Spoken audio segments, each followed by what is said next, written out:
Alright, so here I am doing bent over barbell rows, muscle round set type from Stevenson's Fortitude training.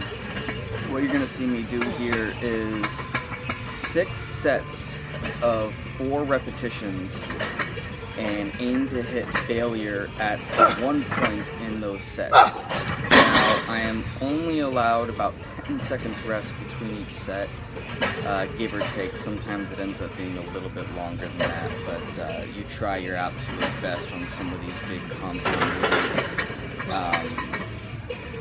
During the drop in weight, you'll see me take a little bit longer. It's a little bit harder when you're as out of breath as you are to keep going here. What I'll end up doing is I'll drop the weight down from 225 to 135 to complete those sets. I got a little confused actually. It's very hard to keep track of your sets when you're doing something like this. I ended up doing 7 instead of 6, but no matter, I took too much time between the sets. Don't mind Sean there walking by in his tights. Basically, the premise of this is just very high intensity, very high exhaustion. You are aiming for a level of fatigue in a very short period of time. This is not easy.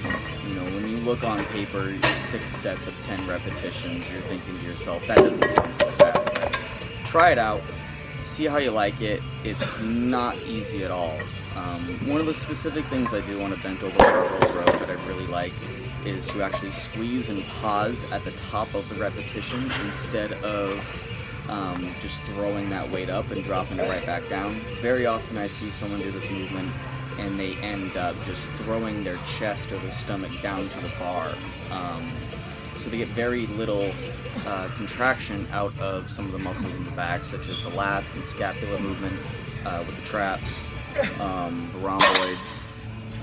It's pretty critical to have, you know, some good intensity and to throw some heavy weight around, but you also need a nice blend of some of the form as well, and really focusing on the contractions. So I've been pretty blessed to have some pretty good back strength throughout my years of training.